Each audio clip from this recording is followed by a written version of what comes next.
Welcome to The Advocate, a program that thrashes out all the topical issues of the day. When you are in government, you don't see nothing wrong with whatever is happening. The moment you are out there, everything is wrong. You can't even see many women now, and when they're there, they're not even really making a mark, and then they have an NYSC problem and this and that. One of the reasons why we don't have more women in politics in Nigeria is for as long as political meetings continue to take place in the middle of the night. Exactly. Really disastrous for a president to even say be unaware of the chief It's justice. a ploy. It could be a strategy. That strategy was very terrible strategy. Because the buck stops at your table. Whether it's that we don't look after our cities, and quite frankly, Nigeria is becoming a very ugly place. When you are the only one feeding the people with this news, and there is nobody countering them, it becomes, the news. Welcome to The Advocate, where we keep our finger on the pulse and explore solutions to the issues that concern all of us. Today, I'll be dealing with the pertinent issue of Fulanization in the light of the proposed Ruga settlements, among other matters. Chuka delves into the matter of poverty and greed and asks if the poor are robbed of choice due to their circumstances. Emeka reminds us of other constraints in the area of public expression by asking, what is hate speech? Ekene endeavours to present the broader perspective as she interrogates the authenticity of relative morality or moral relativism. Apologies on behalf of advocates Liberus and Ireti, who are unavoidably missing in action. Nonetheless, the action starts here and now. Stay tuned. The best solution to rumours of war is to shed more light on the troublesome issue. A month or so ago, the Buhari-led government announced plans to set up an AM radio station for Fulani herdsmen to broadcast in Fulfulde. The Minister of Education, Adamu, confirmed the acquisition of the license, stating that the radio service will be strictly in the Fulani language. In the minister's words, the radio service will serve as a vehicle for social mobilization and education, in addition to interactive radio instruction methodology that will be adopted to reach the very hard-to-reach segment of our target population. Additionally, it will enhance our capacity to address crisis between herders and farmers with attendant consequences to loss of lives, destruction of productive assets, nomadic schools, facilities, teaching and learning resources. Those in opposition have raised the following concerns. Why does the government that has, in the last 4 years, denied responsibility on behalf of the Fulani herdsmen for crimes they even owned up to, now want to set up a radio for them to address the same issues?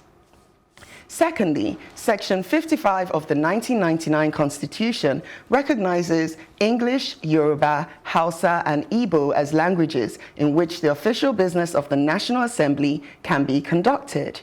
There is no mention of Fulani, which is not a language most Northerners even understand. Thirdly, there is great concern that the proposed radio will become a weapon for spreading hate propaganda against other nationalities in Nigeria, given the kid gloves treatment which the Buhari administration has handled the killings of thousands of Nigerians in the last 4 years. Many are aware of the genocide-aiding role radio played in Rwanda from 1993 to the late 1994. Now, more recently, the presidency announced the commencement of the Ruga settlement project. As explained by Garba Shehu, the presidential spokesperson, Ruga settlement simply means rural settlement in which animal farmers, not just cattle herders, will be settled in an organized place with provision of necessary and adequate basic amenities such as schools, hospitals, road networks, vet clinics, markets and manufacturing entities that will process and add value to meats and animal products. According to him, the overall benefit to the nation includes a drastic reduction in conflicts between herders and farmers, amongst other listed benefits. However, the Southern and Middle Belt Leaders Forum have concluded that the plan is repugnant, repulsive, and provocative. The forum alleges that the initiative is a subtle attempt to colonize the rest of Nigeria under the guise of promoting cattle rearing. They further explain that the cattle rearing is a private business that should not have the involvement of government, arguing that a government interested in the unity of the country should not dabble into such business which tends to promote one ethnic group over another. So, is there a Fulanization agenda in play by this government, as claimed by the likes of Chief Olusegun Obasanjo and various groups? Over to you, my fellow panelists. Who starts first? Yeah, I could kick off. Okay. You look Fulani anyhow. So. Do I? Really? I don't know, I think she looks more Igbo. I don't even know what I look like. Anyway, Jamaican. I keep being Sri Lanka did it to me anyway. So, You know, I was looking at, when you were talking, I was writing, what if there was? So what? What do we then do? Because a lot of what I feel uncomfortable about around this whole discussion is that all it does is stir up more distrust. People make all sorts of allegations, and we're still no further on in terms of solving the problem. You know, so yes, clearly one thing we can clearly, you know, you and I were talking about certain issues, and you said what you didn't like about the whole trial by media thing is that at the end of the day, there's no legal course that can actually identify right from wrong. And that's how I feel about the Fulanization thing. You throw a bombshell out there, and we're not any further, you know, when there's no clarity being given. So one of the things I can hold on to is that clearly the government haven't dealt with this thing in the most diplomatic way. So people keep saying, you haven't tried a single Fulani person for all the crimes we've been hearing of going over the years. You said they're being handled with kid gloves. Yes. So that sense of impropriety or inequity is still plaguing us till today. So we still need to demand. And then I said to myself, is giving them a settlement going to solve the problem? You know, as recently as this week, there was a case of a 76-year-old man in Ogun State who was hacked because his wife refused to sell cigarettes to one of the Fulani herdsmen. So is giving them a settlement going to deal with this distrust, this animosity that has built up suddenly out of nowhere? People keep saying they remember when the Fulani herdsmen were living peacefully alongside us. We need to get to the root of what has caused, and it seems to have gotten worse since we had a Fulani man as our president. So there's clearly something that needs to be looked into, and settlements, I feel settlements will go against, because I feel that what is giving them, you say, boldness to act the way they are, is because they feel they have a sense of entitlement to certain things. And now giving them settlements, which people are not even in favor of, will add to that. So I have suggested that if they're going to have any kind of land giving them throughout Nigeria, they need to rent it like any normal businessman, because it's a business they're running, it's not a charity. So they respect the people whose land they are renting from. There's a contract given, a very strict contract, that if you know, in any way contravene that contract, you will deal with the contract. We need to see the law stepping in more boldly, the president stepping back, and then of course the radio, I really don't understand. I'm not sure if that's the way forward as well. I just feel you're giving them too much special treatment. They're a terrorist group at the moment, the way they're operating. They haven't been identified as such. So let's act as if you're not taking sides, and let's deal with this thing dispassionately. Anyone who does wrong should be dealt with by the law, and let the law be clear as to whose rights are being trampled on. I think, so this is my take on this. I don't know if there's a Fulanization agenda, but what I do know, and we see it, is that there's a militia. There's obviously like a militia, Fulani herdsmen militia that are going around causing havoc. And we've seen in official or unofficial chatter over the last couple of years, some people say, you know, there were reports from the presidency saying some time back that they're not Nigerians. Exactly. So then why are you going to give them they're settlement? From Libya, from Mali, from the Nigerians, they're Chadians, or some would say they're even from Central African Republic. And we know what crisis would happen in Central African Republic over the last couple of years. And we also know that giving settlements to people who ostensibly saying they're not Nigerian. Exactly. Will cause You're inviting more of them to come in. More of them to come in. You're giving them a sense that this is where you can come and be comfortable and welcome. And have a radio station to communicate amongst yourselves.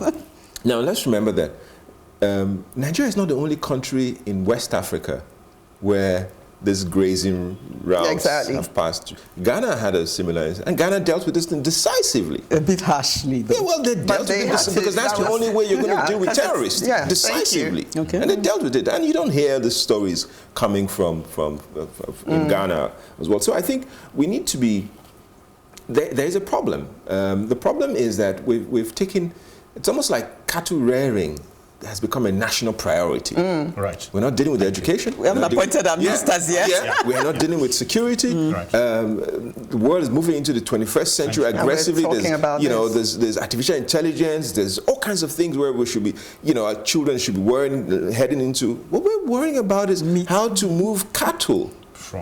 Crazy. Cattle.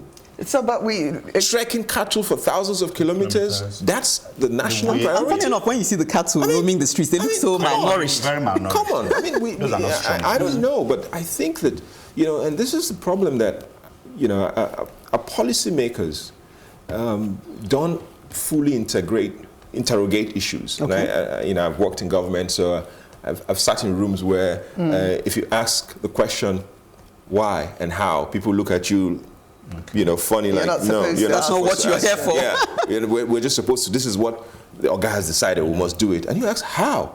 Why? Is it necessary? And what are the consequences? And what's the exposure? Being, there's something I call a regulatory mindset, which also means that sometimes it is better not to do something. We always feel that to do something, no matter how half-brained it is the best thing. Absolutely. Sometimes. Part of decision making is actually not to do something, and not doing something is actually doing something. Because you're not convinced. Because if you don't think it through, don't do it. And I think what this whole Ruga thing is not well thought out. Because I know Chuka is coming in, but I just want to ask, because you said you've been in rooms where people are discussing, and again, with this senator that's slapping, I worry about the standard of our leadership sometimes. Some will say, is it just today? I'm beginning to worry, but I'm becoming more and more concerned that, is it so obvious that people are not there to do the job? Is it totally, have they completely abandoned that agenda? Because there were 11 states that signed up to the Ruga thing. And the people from Benue were complaining, saying, we don't want you. The guy who went and shook hands and said, come, did he not consult with his people? What is he getting that is enabling him to to completely dumb down the people's benefits and just go ahead? So you worry about whether these people are not selling their people out that are meant to be, They've been doing it for years. Yeah, Chuka, They've been doing it for years. Now, I'm happy with the contributions of Emeka and Ekene, and more or less sums up a whole lot of the problems that we've been seeing. I think that as this thing goes on and on, what we're beginning to see, which is the last point Ekene was making, is that you begin to, except she was making the comment about leaders, voted in officials in government. What we're seeing is that as it goes on and on, it begins to look like an agenda. Yeah. And it's made worse because we have a president that his own people, it looks like he won't do anything because it's his people. And once you have that sort of thing, that feeling, everything is about to fail or has already failed. There's nothing like a man who tells his son comes back from school after being caned by the principal, 10 strokes, and he comes back and the father says, you were caned by the principal. Okay, bend down for the one in the house, which, by the way, I've been subject to that. Yes. So you know that this man is happy that the principal dealt with his son, and because it's his son, he would deal with him again. The problem is, even I believe now there's an agenda. No, but you see, the point I was going to make is an agenda can't thrive just because of one person. That's why I was calling into question the governors who are shaking hands. All these other leaders, even if somebody has an agenda, it's your job not to. That's the whole point of separation of power. If you have an agenda and you call me and you can give me... you can give me reasons. So it's the private interest again. You can give me $5 million. It's not necessarily a private interest for just Buhari. It's a Fulani. No, I'm saying that even if he was, which I haven't accepted, even if, say, the president had an agenda or something, he wouldn't be able to execute that agenda without the cooperation of our leadership, who are still playing this game. The money is so the point for me is this, because we also need to be careful not to demonize a whole group of people. Okay, please. Because that point has to be made. Yes, please. Just because someone, it's like when we started this discussion around Biafra and Nnamdi Kanu, people tend to think that because Nnamdi Kanu is saying awful things, that means that Nnamdi Kanu is speaking representing the whole tribe of people. So I think we also need to be careful that sometimes the same thing like in the Second World War, Hitler doing the things. Not all Germans agreed, but enough of them, though. But the silent majority did not do anything. And that's the thing. And that's what led to the massacres. No, but then that's why I made the point of the 11 states. Those 11 governors who said, come and make a settlement. And your people are busy while you're saying come. Your people are saying, we don't even have land to graze our animals. And so why didn't you check with them? Aren't you a representative of peace? I hold them accountable. Why are you shaking hands when your people are not in accord? You raised a question about, we don't, you don't really want to focus on whether there's a Fulani agenda or not. But I think it's actually important that we establish in our minds, whether there's a Fulani agenda, because only when you establish that there is something sinister going on, will you then be willing to take action? Now, the reason this Ruga settlement project has been at least suspended is because people have woken up to the knowledge that there really is probably an agenda going on here. Right. Also, we have to look at it and wonder, why was it even suspended? Because they said it's a voluntary, project, like you opt in voluntarily. Right. There have been the northern states have opted in, and the southeastern states have decided not to. Opt out. Why then was it suspended? All right, well, okay. It is evident that avoiding an issue is often not the best policy. Chuka confronts the matter of poverty and greed after the break. Stay with us. You're watching The Advocate on Plus TV Africa. When does limited choice amount to no choice? It would seem that only the rich get to live life on good terms. The poor settle for next to nothing and would even risk lives without actually realizing it. Let me talk about the ferry accident in Lagos in the last week. Up to 10 dead and rising, many injured. The cause? Overload. I felt for LASWA, Lagos State's water transport regulator. They are in the course of really improving water transport, eliminating hazards and pitfalls. But how much can they really achieve? Greed, bred by poverty, is the bane of our existence here. That desire to make more profit than is correctly realizable from a transaction. And what of the people who bought the overloaded boat? Why? They are desperate to get to their destination, and they do not have control over these issues. Many times their journey goes well, and they continue to feel it will. Until, on a larger scale, the immigrant boats and dinghies that sink in the Mediterranean Sea, you would have thought that with all the debts, no one would want to try, but they do. They feel it is the only hope, and they pray for success. They pray to God, but some never make it there alive. The transporters' greed, coupled with the desperate needs of the poor, is a lethal combination, one that has to be broken. Car accidents happen from buses that are not in roadworthy condition, but are put on the road. Profit before safety, no insurance. Airlines do the same, sending faulty aircraft into the air without a care, and then 150 die. We have to deal with this menace, transport menace. The major culprits are government abandonment of provision of infrastructure and absence of efficient regulators. Regulators are full with corrupt staff, poorly paid, and not enough numbers. This is where we need to work in this country. Dedicated maintenance culture, strong social welfare ethos. That compassion in the hearts of our government and in the hearts of private transport enterprise. This is what the Minister of Transport should pursue before embarking on even greater grandiose schemes that look good on paper but are simply the constituents of a time bomb. What do you say? You go. I think that so there's a thing in my sphere which we call a scarcity mindset. It's very close to a poverty mindset. Yeah. So you think that is the last train, that is the last boat. Yes. If I don't get on it, I'm not going to get to where I'm going. Yes. And it's a very dangerous mindset. And that people often think that, as you said in your script, if I don't get on this, then I'm not going to get to where I'm going. Even though the dangers are all very evident to you. You see that the boat is supposed overloaded. It's overloaded. There's space for 8 people, but there's 16, 20 people on, and then you come and no life jacket. And no life jackets. Life jackets is not enough. And maybe the first day you get to the other side. I think we need to and the role of the media is really, because when I read of tragedies, and the tragedy you just spoke about, you don't hear the names of people who have died. Very rarely, and I must commend Plus TV, because you guys, some of the stories you carry, you're beginning to find, I'm beginning to see these persons as human beings, as people that I can connect with. And I think when you humanize tragedies in the way that I think that the news have to do, then it begins to bring us closer, because you know, because this thing about, 10 people died, 50 people died, what are their names? Who were they? Who were they? What were they doing? Was it a carpenter? Was it a transporter?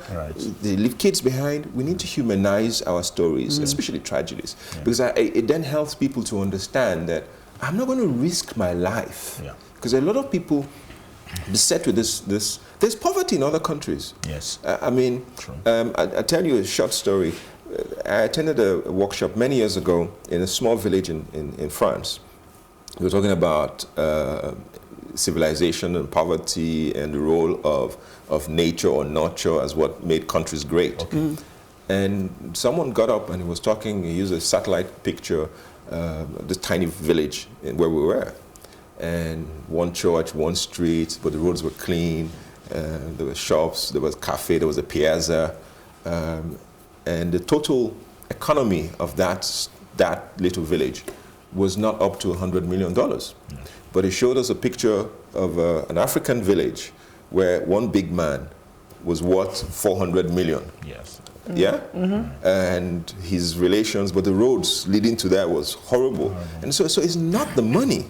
It's the mindset. It's the mindset. I want to come in a bit. I hope I haven't stopped your thing. Because I know that we had this discussion some time ago, and it seemed as though I wasn't appreciating the reality when I said, look, I don't really want to link poverty to almost making an excuse for people to be reckless. And I said, some of the examples I gave, they said, if these people went poor, they wouldn't have taken those risks. But I was trying to say that risk-taking is not a purview of the poor. You take risks all the time. If you don't wear a seatbelt and you enter a car, you're taking a risk. If you're texting when you're driving, you're taking a risk. If you're putting diesel in your house, you're taking a risk. And, it's about how much you value your life and how you put things in perspective. Everybody has to make a choice a lot of the time as to what risks they're going to take and why. And if you remind yourself that you only live once or you have only one life, then you may resist. I know a man whose testimony was that he tried to emigrate. He felt desperate. He felt that there was nothing going on for him. So he tried once. I think his visa thing failed and they brought him back. Then he tried to do the route of the going across the Atlantic. And he told the story about how by the time they went through the desert and he saw life and he was stripped down to his watch and his boxers, and by the time he got to the boat, he said, I beg, I know day. And he came back, went to the north, reflected on his life, and now he's helping other people, young people. He set up an NGO. I wish I had it here so I could drop it. Hopefully I'll tag it on somewhere. To say, look, it's not worth it. It's not worth your life. He's been able to, there's something you can do. And I know of the story of my parents during the Biafran War. They could have said, there's nothing for us. It was then they made soap, they made oil, they made whiskey. They found other ways to survive. They even took my dad at least took some orphan children into a home, and they farmed rice. So you find a way to survive. You can either have the scarcity mindset and say there's nothing for me and start becoming like a low life, or you can elevate yourself and say, well, this challenge is saying, what do I have in my hand? What can I find around me? So I would rather subscribe to saying, look, let's promote enlightenment amongst people to value your life. Don't take those risks. It's not worth it. That I'll rather sleep at the ferry terminal than try and cross a boat if it's the last one and it's completely full. My life is more important. I'll pitch it, and I'll rather take my children and homeschool them and put them in a condemned building day after day on the possibility that we'll let them even have education. I don't know what the school was charging them, because I see that risk as one risk too many. I've taken risks. I'm not trying to say I'm above that, but each time I'm taking it, I'm saying to myself, this is the last time you're going to do this thing. I've kept in my texting and driving. I know it's not safe to do that, because one minute you look up and you'll not be alert. So I really feel, yes, the government have a role to play in terms of putting the infrastructure on the ground to make life safer for people. But whilst we're pushing on that front, we need to also tell people your life is worth more than, and it's better to do without. It's not going to kill you than to, the alternative is to put yourself in harm's way, and you may lose your life trying to save that little thing you're saving. I agree with a lot of what you're saying, but I do feel that poverty does limit your options, your choices, and therefore makes you take more risks. For instance, let's just look at, now that we know that the cheaper the food, it's usually, filled with pesticides and what have you. So the rich are really the ones that are able to go and get the organic, because the organic seems to be more expensive, harder to get hold of and everything. So the rich can afford to avoid all these things. Yeah. The poor are like, How many rich people eat organic? No, but they can at least. They still prefer to eat all the lousy food. Will not. I mean, the poor person won't even consider. Wealth gives you choices. Yeah, exactly. The poor person won't even consider organic, because which kind of organic? They just need to eat. Also, the risk that a poor person, like a person in Nigeria at least, I know that they're just surviving day to day. So they're not looking at life like you and I, where we're projecting in the future, we hope to be alive to see our children and what have you. So your value to your life is definitely different to how they value their life, because all they want to do is get through the day. If they eat, like what I discovered the other day, that they are selling this oil, right, that is mixed with transformer oil, and it's cooking oil. Transformer oil and something oil. You probably will never come across that, because you're never going to buy your oil in a jar or whatever from the market. But somebody else, a poor person, probably will. And these are the things that they are just open to those risks. I guess that's why I'm talking about enlightenment, because I just really feel that it can't be an excuse to say, so what I really want to come into, because I really don't always feel like the poor people really have that choice that we speak of. Exactly. So I think really the onus, or it should fall on the government to provide those regulations that prevent those things from happening. Yeah. So rather than say, a poor person, you see the boat is overflowing, don't jump on it. No, let the person running that public transport or whatever it is stop them from getting on. That's how it's done everywhere else. I'm looking for both. Of course, you tell them, but you have the ultimate say on whether you jump on that boat or not. Well, no, because once there's a law against. We can't have more than 16 people on this boat. If there's any more than 16 people, So what do you do about the man in the car who you said wear your seatbelt and he chooses not to wear? But at some point you need to take responsibility for your own safety. Yeah. You're not going to regulate everything for you. You're still trying to equate things that you see. But we're talking about public. You got into a car. That shows that you're not even in public transport. I understand. So if you like, don't put on your seatbelt. That's on you. You can go and die, as they say. Really, but that's a risk you're taking. Good. That's exposing you to death. But you're an idiot to take a risk. But you can also run into someone who's going on his own way. Yes, exactly. So there's something we call public harm. And I think it goes to the discussions around that, yes, the individual requires, again, the state, the government, to look after or to prevent public harm. Because there's unintended consequences. You're not wearing your seatbelt, or you're on your phone. Yeah. Yes, it's your problem. Yes, but it affects somebody else. More at risk. But you can, 1 second of distraction, you can go run into a school bus. That's true. Exactly. And a whole lot of children are in trouble. You have to understand them. I was just going to say that. Come on, even in London, in the old buses, that you could jump on the bus because they had and even hang on. Come on, we were jumping and moving a bit, and we were not poor, quote unquote. Anyway, but it's a behavioral thing. But still, maybe. If we didn't have to enter the bus as well. No, you can't keep making it like that. I think But Uche, Ekene, you have to understand that when these people work like you, they want to get to work, whatever is their poor work. They want to get to it at 9 o'clock. They want to get home at 7. But are you proposing that we keep making that excuse and letting more people make that choice to go down the road of death? I'm telling the government, the regulatory in addition to the government, don't you feel you ought to also tell the individual? No, I agree with you, but we must block it first from the official place, and then we can move on. Otherwise we're going to keep on. Quickly, the overhead bridges that they put everywhere, but the people that use them don't actually want to use them. Yet it's safer for them to. That's why you need to educate people as well. They can't get across the road as well. Otherwise, you're. No, I agree with you. Education for sure, but I will put the onus more on the government. I'll put it on both. Okay. Channeled compassion would seem to be the way forward. We certainly care about what you think. Bridget Miller-Taylor says, concerning Nigeria's generational warfare and Uche's support for our youth, if they knew better, why would we still be in the state that we're in? Yes, Uche, correct. One more time for the people in the back. On the matter of women proposing to men, Uzo says, I laughed my head off at you guys. Seriously though, I'm old-fashioned about this and believe in chivalry. A man should always do the proposing. It's just more romantic. He might also grow to take the woman for granted if she did the proposing. I thoroughly enjoyed it. On the matter of generational warfare, one man went to Mo says, Tonya Cole thought he was setting the young man up for a lynching, but he himself is the one actually being lynched. Absolutely. Please keep your comments coming in our social media platforms.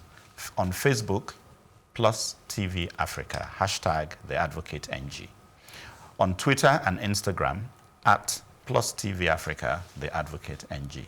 And remember, to catch up with previous broadcasts, go to plustvafrica.com/theadvocate. Okay, time for that quick break, and when we return, Emeka gives us a sober analysis of an emotive topic.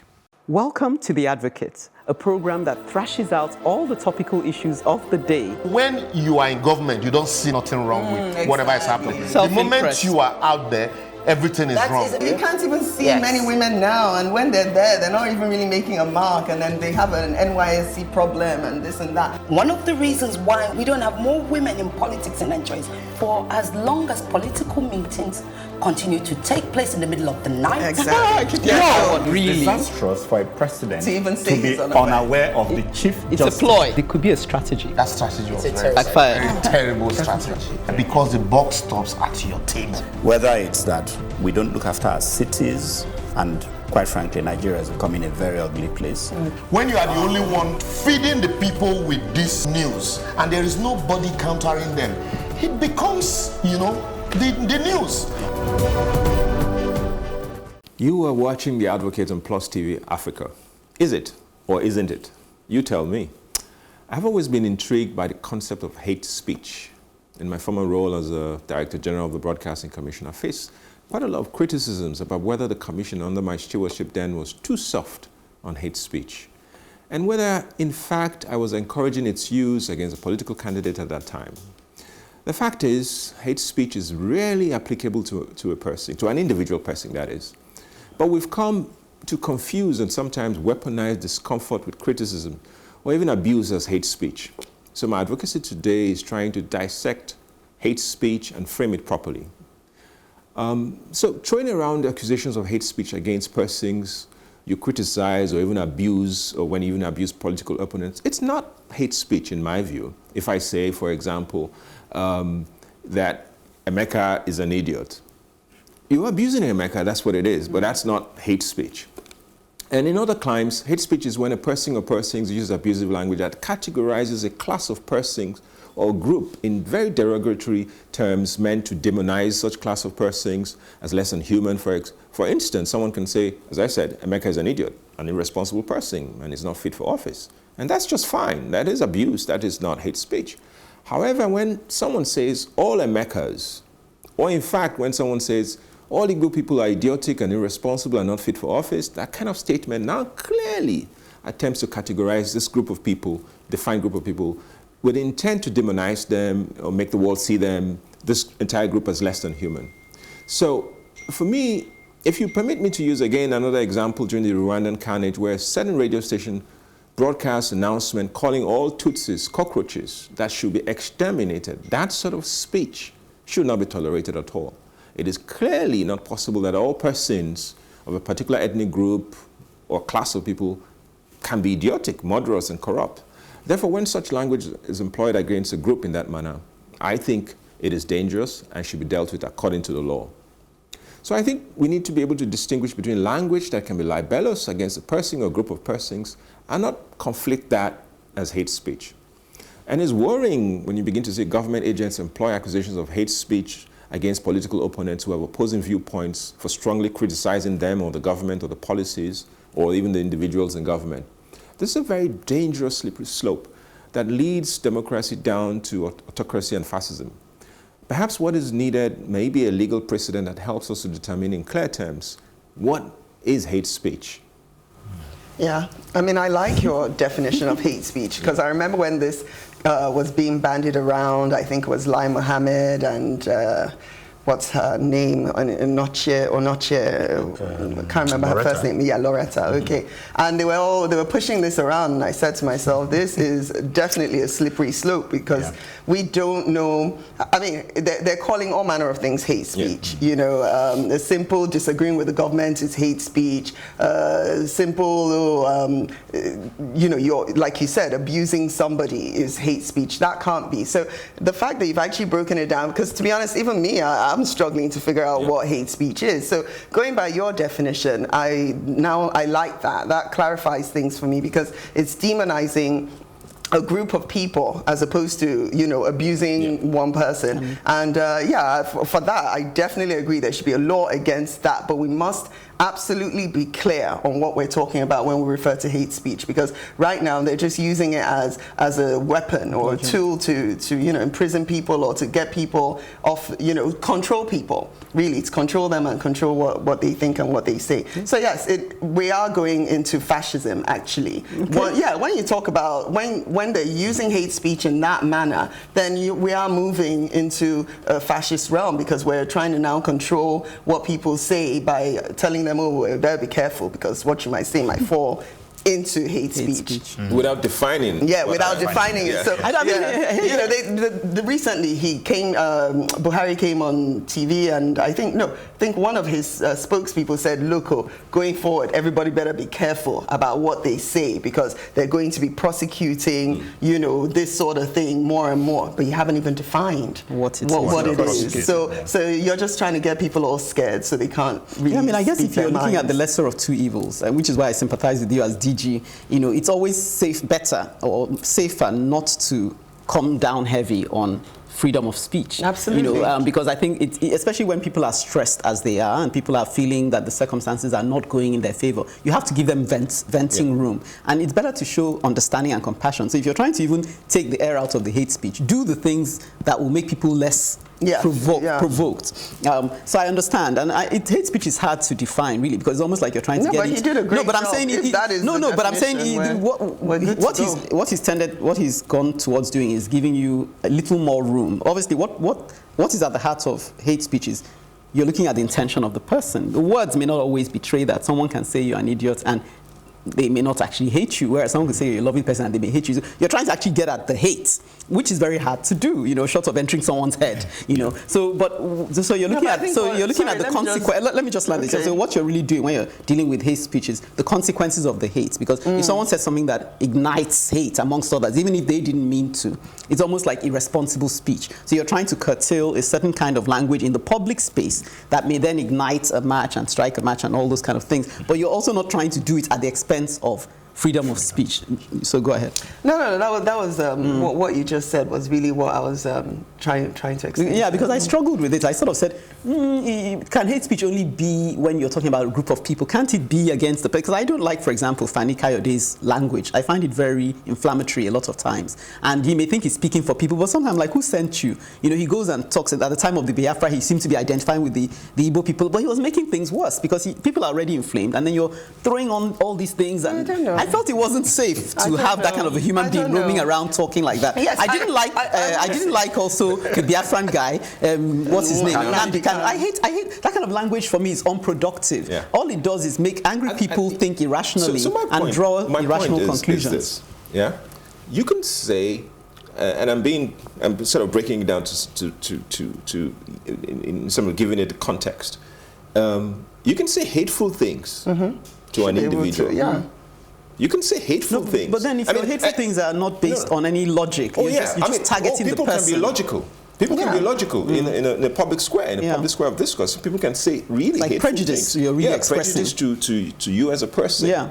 Now, my point is, if that is targeted at an individual, and you can separate that individual from a group, that is hateful. And if it's so is it not hate speech? No. It's hateful. It's not hate speech in the context of what you to your point, the intended consequences, because the consequences is really what you're looking at for. If you so that individual is in power, and you're doing that is robbing them of that identity of but that's dignity and prestige. But that's just that individual. So and that individual has recourse to law. Exactly. Okay. That individual has recourse to say, you know, I mean, I can take you to court for libel. Yeah, which is like Atiku is doing against. That is it. But, you know, to use the instrument of government power to say this person, because now you're now bringing an extra institutional body to chase somebody. And I think that's where... And it has consequences that are much more dire than the hate speech. Because like you said, it means that now you cannot... Because you can abuse somebody. Yes, absolutely. In the most vile way. And you should be able to get away with it. Exactly. You should abuse somebody. Even in the, as you know, we may hate to admit it, but you do have the right to say what you want to say. But the consequences is really one thing that you need to worry out for. And I think we need to put it in that context where... And I guess the media should be held to a higher standard as well. Because you are speaking on behalf of people, you need to demonstrate responsible language. So the fact that I may have my feelings about a certain, I need to show that I'm thinking rationally, and if I'm going to engage the public in a discussion, I can't just open up and just throw certain allegations out there or describe that person in a certain way. You know, so that's what I'm saying about the hate speech, because your language can then have a domino effect. There's a pressing, and there are pressings, and there are groups. Yes. So, go on. You know, just let me bring up one, and this is not a Nigerian example. When Boris Johnson said that the women in hijabs were whatever he said. Where does that take us to? It's letterbox what? They were like letterboxes because of the only. That's hate speech now. That's hate speech. I don't know. That's hate speech. Because it makes people who are already suspicious of the hijab now have a. It's almost like what's the language that a lot of Trump's people use? You know, you're almost like mocking people. You call this one Pocahontas. I feel that's hate speech. I think you're making people. You're ridiculing them. You're ridiculing them. People, but and then you're encouraging people who have that bully boy mentality to queue up behind you. That will create a problem for everybody because you're offended by all manner of. I'm not offended. But I'm saying you be concerned about somebody calling somebody Pocahontas. No, but he's making fun of that. Why you're making fun of a president? No, making fun of somebody. It's because somebody Trump. It shouldn't be condoned in a public office. No, she doesn't want to be called Pocahontas. You're mocking her. So what makes you? What gives you the right? Please let me get. And yet when they talk of him in the same way, he doesn't take it very well. No, he doesn't mind. He doesn't mind. That's threatening all kinds of things. No. He doesn't. Never. He doesn't mind. Actually, he doesn't mind. He wants to lower the dialogue down to that level of locker room If you want to call him any, they call him the orange man. They bring out big. We don't want to have that kind of conversation in the public place. This is not about Trump. So I want to bring this in because really they were trying to bring this whole hate speech thing on. It was really to curtail what's going on. I'm also freedom of speech, but you need to be responsible with it. I totally agree with you, Ekene, but I also feel that you can't term all manner of things just because you're offended in some way. You call it hate speech. Now, one thing that really upsets me with social media. I mean, I'm not even someone that goes around offending people, but I feel like people have the right to. They should be allowed the right to offend people if they, you know, as long as they have a basis for it. Now you can't just wake up and insult somebody. I don't think you need any real basis. Really, just come out and insult people because you feel like it? If you want, if I insult you, that is home training. That's not a question of home training. It's not how about, you were brought up. Don't come and control my speech. But that doesn't mean that I cannot say. But imagine a situation where everybody just said what they felt like. That's the situation. And there was no control over etiquette. You know, no respect for the other human being. You just come out and call someone letterbox. A whole group of people who are in minority, who are already not being accepted by that society. That's irresponsible. Irresponsible? Yes, but not. And Boris Johnson saying that it's almost like giving people the go ahead. I think, guys, so yeah, you can never agree with this. Till we look into a matter, we can be forgiven for assuming that we're all on the same page. So Ekene wants us to be in no doubt as to right and wrong after the break. You're watching The Advocate on Plus TV Africa. Shifting foundations are often an indication of imminent collapse. It seems to be gaining traction by stealth, perhaps because those who practice it would never own up to it. The case of everyone is right in their own eyes. I'm talking about relative morality or moral relativism. It's right because I endorse it. It should be the standard because I practice it. Truth and what is right practice has to be an objective standard, or else we're out at sea without a compass. This is why we have the law and regulations. This is why we have cultural and religious codes of conduct. referenced some cases recently adjudicated in the court of social media, which brought up the dregs of human hypocrisy and relative morality at its ugliest. Some argue that a certain behavior was acceptable because they could identify with it. It isn't rape because they too have done it or would have done the same thing once upon a time. You can add to that, it isn't assault because if sufficiently provoked by a woman, you're justified in hitting her. The essence of accepting a common standard in advance is that you are saying, irrespective of who practices it, even if it were you, a certain conduct is right or wrong. This is what will make honest men or women of us and our politicians and eradicate breeding places for our culture of corruption. It's important that we interrogate our behavior on the basis of a predetermined or objective standard, rather than on what we subjectively permit on any given day. For example, would you give up your seat on a plane for an elderly person who is well known, even if that person is not someone we particularly want to impress or curry favor with? Is this respect? We must resist the temptation to make the world in our image and to Photoshop our conduct to ensure that we come out looking good, even when there are clear blemishes in our behavior. I recommend that to achieve this as individuals, we surround ourselves with friends who tell us the truth and challenge our worldview based on an objective standard. As institutions, that we create accessible avenues for regular feedback.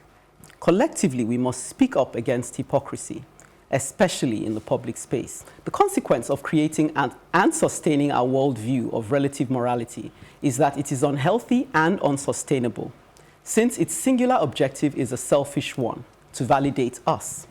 Ultimately, we would be building castles in the sand. Yeah. Well, that's the direction we're all going. We're all going, as in, listen, the entire Western world especially, you know, now we have this thing called your truth. I saw a lot of it being spoken about when this whole Busola and Timidako, you know, she's speaking her truth. What about speaking the truth? Why are we? Why there must be a common standard. Yeah, why are we now using all this her? And you know, I think we've gotten to a point where people just kind of want their own reality. They're creating their own reality. And they're not looking for overlap. No, they're not, because they've now finally come to the situation that, everything is relative, including truth. They've added truth into that. So now it's like you say, oh, you're so and so, that's your opinion. I don't see myself like that, and that's the end of it. And there's not, you know, we agree to disagree. That's where all these things just, you know, come into play. So I think, you know, now we have, I'm sure there'll be some people out there who want to beat me up now when I say, look, I believe there are only 2 genders. Some people are going to tell me, no, mate. You know, there was a boy that was thrown out of class. Yes, I know. They're going to tell me, no, they're 6, they're 7, they're 8, they're whatever. You know, that's their truth. I'm trying to stick with the truth, you know. Or what you think is the truth. Yes, then it becomes her truth. So it becomes yours. It becomes my truth, exactly. So everything is upside down now. And, you know, I kind of feel like, I agree with you, absolutely, in everything you're saying, but I kind of feel we're now past that point. There's no return? Yeah, there's no return now, because everybody is speaking their truth. Everybody is following their, you know, everybody has, you know, like when you say to somebody, that God wouldn't agree with that. I say, my God will. So now there's my God, you know. Yeah, the God I worship will not allow me to perish. The God, you know, so we're really messed up now. And I really do not I don't believe, I love what you're advocating, but I think we're well past that. Oh, wow. Yes, yeah, yes. I forget it. I mean, I, for one, I know I've written many times about that I don't worship a God of Israel, and I don't recognize it. That's his truth. The God I know is for everybody and is everywhere. I don't believe that there's any, what do you call it? There's any chosen, that thing of chosen race. I don't believe it at all. I say zero.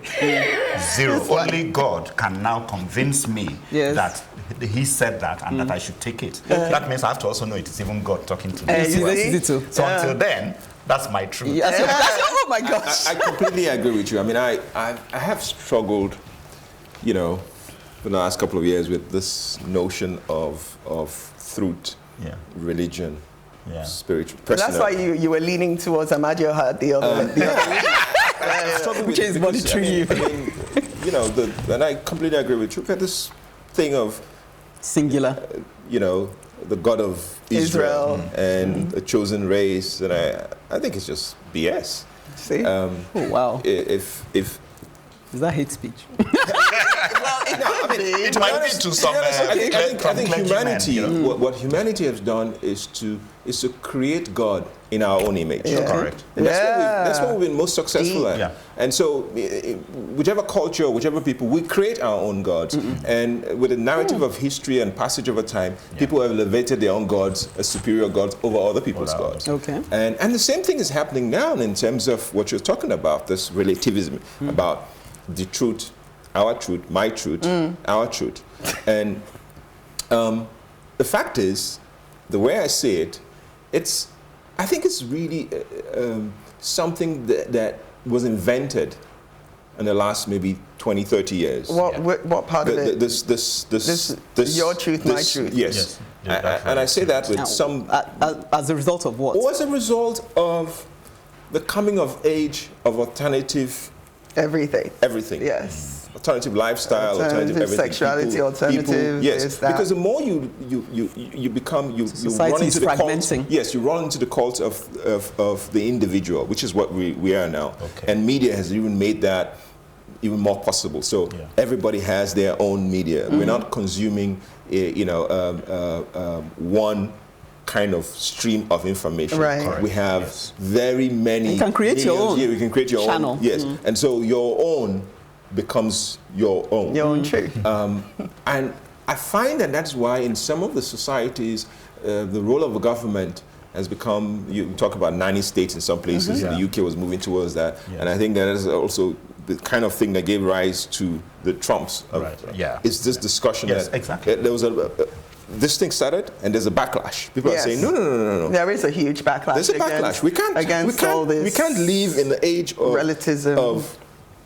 Let us have one truth. So the fight is really against the many truths versus the liberal, but the people who say there is only one truth. And but so they're fighting back. What do you make of, because that's why I ended it by saying, Uche is saying we're well past that, but can we afford to be well past that? Because I feel that it's that one truth that keeps us together. The minute you start allowing for fragmentation, then you will never decide on anything that's essential, because unless you impose it from without. Like now, I give you the case of the social media, and you have people who are saying this is not rape, this is rape. That's why that's why you have that's why people love fascists.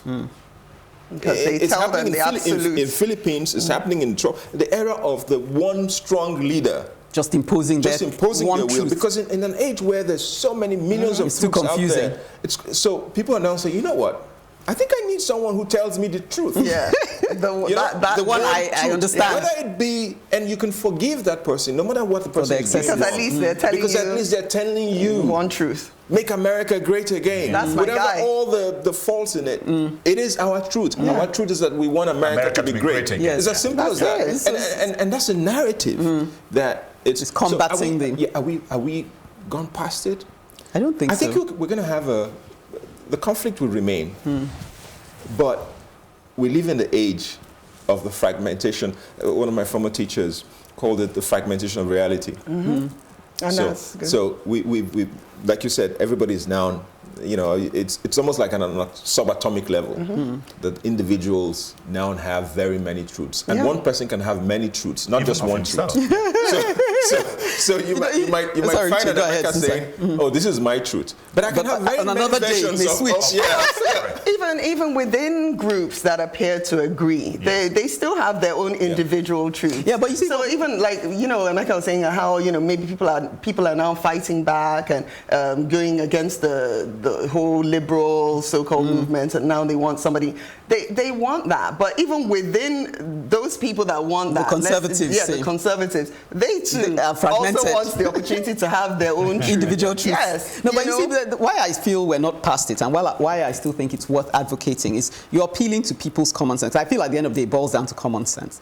Even if you want to carve out your own individual niche, we all want to be an individual, want to discover our own truths, but ultimately, it actually is more productive and fruitful, and it will make for longevity if we look for common ground. No matter how, it's like a Venn diagram. Even if it's just like this that we overlap, let's hold on to that, because actually we cannot go it alone, going in our separate directions. Absolutely, I agree. Things fall apart. The center cannot. We totally agree. I totally agree with you. So we must strive for that, even if it's an artificial thing. That it is past it. If it's past, then I think we also are getting extinct ourselves. Absolutely. I think we'll get That's what I think. a new communal way of doing things. Can I frighten you? you? No, please give me hope. I need hope. I'm going to frighten you. So there's a he's not an atheist, but people call him that. His name is Ray Kurzweil. He teaches innovation, science, technology. He's a futurist. And he says that 100 years from now, humanity will have, because he preaches constant evolution. Right. That the way mankind started eons ago is not the way man is. And that we're moving to the point where we become machines. Oh dear. Yes, it's happening already. I don't know why I don't believe that. Okay, fine. Go on, but carry on. But and he gives a prime example of what is happening now, this age of individual truths. The person is living many lives in one lifetime. Okay. You know, that I can decide to be a man today. Tomorrow I'm a woman. And tomorrow I'm like, I'm bored. I want to be a woman. And the technology and the biotechnology exists to make that possible.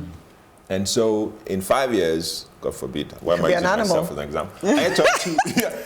I turn to something else. Yes. And I can also decide, you know what? That's your truth. You can be both. You can be both. And that's why you're talking about the intersex. He can even Transgender. legally change his name, everything, and create a whole new human being.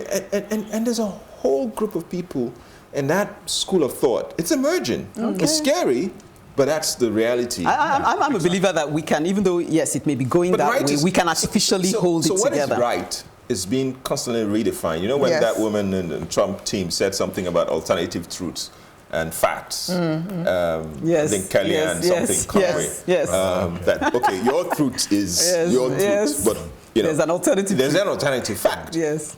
And a lot of people, there's a lot of backlash. Or what do you mean by fact is fact? Yes. And CNN came up with that. But they know. An apple is an apple. A banana is not. Yes. Yeah.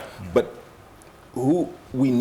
I think that we need to live in an age where what the common ground is a common ground of sensitivity to other people.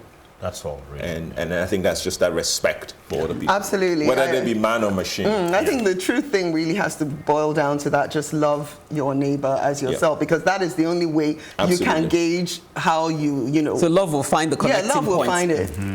Okay, my truth may not be your truth, but gratefully, we can usually find a meeting point. Thank you for being a part of The Advocate. Let's continue the conversation on our social media platforms.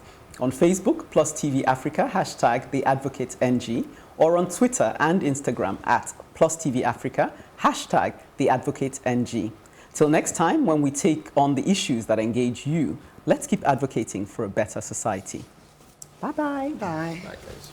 Welcome to The Advocate, a program that thrashes out all the topical issues of the day. When you are in government, you don't see nothing wrong with whatever is happening. The moment you are out there, everything is wrong. You can't even see many women now, and when they're there, they're not even really making a mark, and then they have an NYSC problem and this and that. One of the reasons why we don't have more women in politics in Nigeria, for as long as political meetings continue to take place in the middle of the night. Exactly. Really disastrous for a president to even say to be unaware of the chief justice. It's a ploy. It could be a strategy. That strategy was very terrible strategy. Because the buck stops at your table. Whether it's that we don't look after our cities, and quite frankly, Nigeria is becoming a very ugly place. When you are the only one feeding the people with this news, and there is nobody countering them, it becomes, the news.